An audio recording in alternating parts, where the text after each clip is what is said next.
अस्सलाम वालेकुम। नमस्कार, सत श्री अकाल, खैर मकदम है। मैं शुक्रगुज़ार हूँ कि मुझे अनसुनी द ट्रुथ अनहर्ड ने मुझे मौका दिया कि आपके रूबरू हो सकूँ और एक ऐसी बातों को रख सकूँ जो कि आज के टाइम पीरियड में हर एक जूझ रहा है, समझने की कोशिश कर रहा है कहीं ना कहीं कि आखिर हमारे साथ ये हो कहाँ क्यों रहा है और क्या ट्रेंड क्या चल रहा है, क्या हो रहा है। क्योंकि अगर बात करें हिंदुस्तान की तो सिर्फ एक ये वाहिद मुल्क नहीं है जहाँ कोरोना का प्रभाव है, या ये एक वाहिद मुल्क नहीं है जहाँ अंदरूनी तौर पे मसाइल बढ़ गए हैं और इंटरनल रिवॉल्ट्स जो होती है वो देखने को मिल रही है। सबसे पहले तो मैं माजरत चाहूँगी, कुछ टेक्निकल रीजंस की वजह से हम लोग की टाइमिंग में कुछ टाइम स्लॉट्स में डिफरेंस हो गया।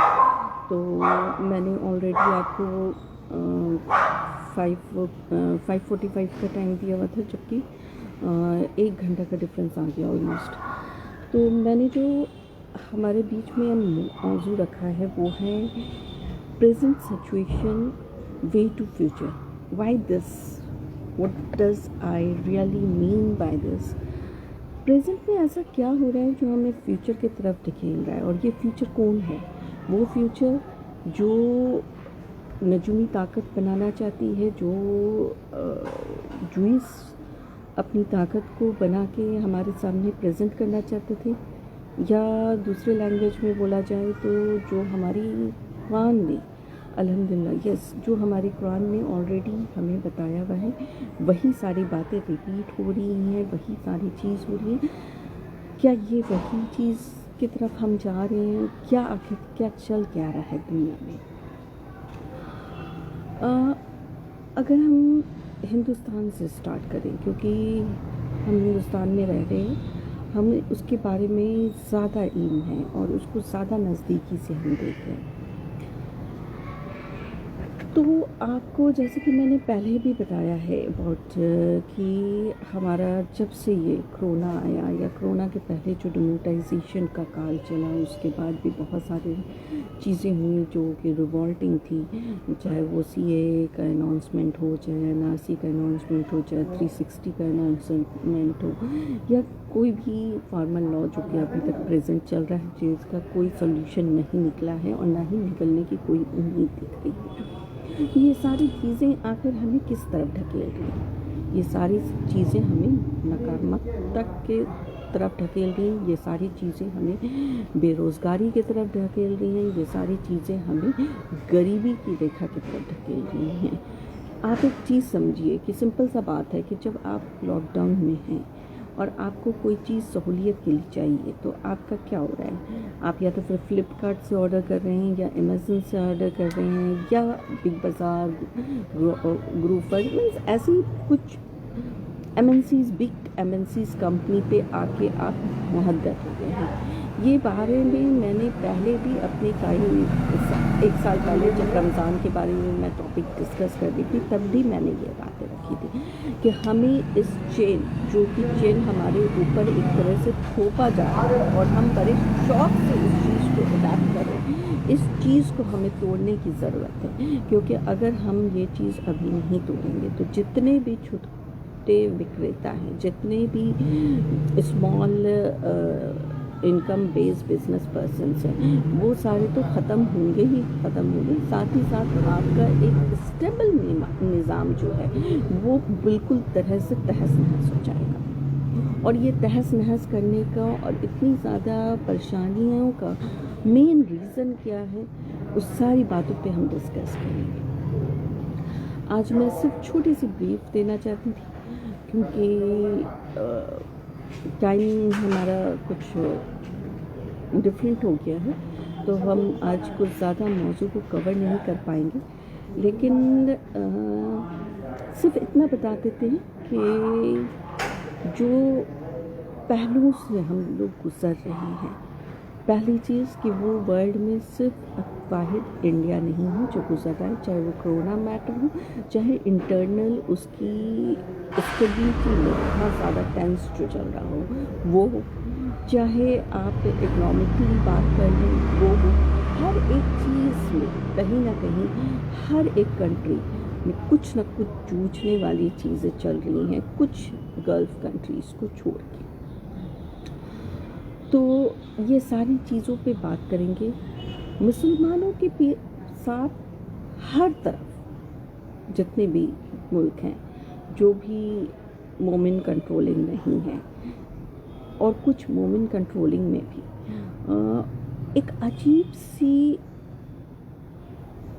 इस्लाम फोबिया के नाम पे हो, चाहे इस्लाम के रिवॉल्यूशन में चल रही हो, रिवॉल्ट में चल रही हो, चाहे इस्लाम को ख़त्म करने के लिए मोमिन के ऊपर हमला हो, ये सारी चीज़ आप कॉमन तौर पे देखिएगा और बढ़ चढ़ के देखिएगा। गवर्नमेंट का इसमें बिल्कुल सबसाइड हो जाना देखिएगा। आप देखिएगा कि साइलेंट फीचर में जा रही है गवर्नमेंट और ये सारी चीज़ें उसके नाक के नीचे हो रही हैं और वो होने दे रही है।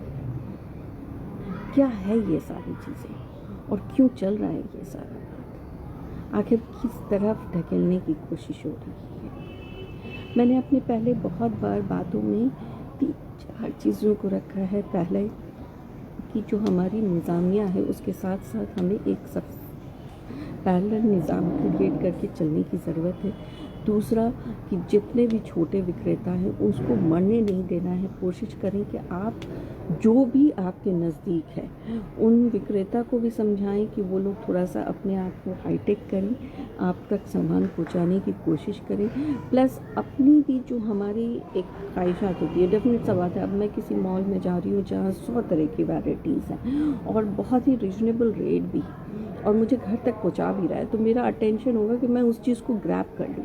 लेकिन जब मैं ग्रैब करके इसमें बहुत ज़्यादा चुस्त हो चुकी होंगी, बहुत ज़्यादा एक्टिव हो चुके होंगे, तो अल्टीमेटली क्या होगा कि जो छोटे विक्रेता हैं वो तो ख़त्म होंगे ही होंगे, साथ ही साथ हमारा जो अभी जो अट्रैक्शन, पार्ट ऑफ अट्रैक्शन बना है, वो अल्टीमेटली हट के फिर वो हमारे लिए एक नुकसान का एक ये बन जाएगा, क्योंकि ऑलरेडी हम उससे अटैच हो चुके होंगे, छोटे विक्रेता ऑलरेडी ख़त्म हो चुके होंगे। तो थिंग ऑफ बार्गेनिंग, जो थिंग आपको आज लग रही है कि सस्ती है, वो अल्टीमेटली ख़त्म हो जाएगा। यही सेम चीज़ फार्मर रूल्स में भी चल रहा है, जिसकी वजह से हमारे फार्मर वहाँ पे बैठे हैं। क्योंकि एक बार जब ये सिस्टम हट जाएगा फार्मर्स का, तीनों लॉ लागू अगर हो जाता है और उनको मजबूर कर दिया जाता है कि वो बिग कंपनीज़ के थ्रू अपना माल बेचें और निज़ाम जो चल रही है उस निज़ाम से हट जाए, तो बीच के लोग जो हैं वो तो नौकरी खोएंगे ही खोएंगे, प्लस हम भी मजबूर हो चुके होंगे एक वक्त पे कि आपको जो भी रेट में जो भी सामान दी जा रही है आपको वो एक्सेप्ट करनी पड़ेगी, क्योंकि और सेकेंडरी तो कोई ऑप्शन ही नहीं बचेगा ना। तो ये दूसरी इम्पॉर्टेंट बातें जो मैंने हमेशा बहुत इस बीच में लगातार आप लोग के बीच में रखी है, वो है बार बार मैं उस बिल गेट्स की वो बात कोट करती हूँ कि जो उसने कहा कि अब वो टाइम नहीं है कि हम वर्ल्ड वार करके नुकसान पहुँचाएं एक दूसरे को, and the virus is working better than world war. And he even coated कि किस तरह से पहले जो हमारा आया था उस टाइम में जो डिज़ास्टर हुआ था फ्लू से, वो डिज़ास्टर के बारे में उसने बातें की। इसकी भी डेप्थ में हम लोग जाएंगे कि आखिर ये सारी बातें आ कहाँ से रही हैं और क्यों आ रही हैं, क्या चल रहा है एक्चुअल में अंदरूनी तौर पे सारे मुल्कों के, इंटरनेशनली क्या चल रहा है।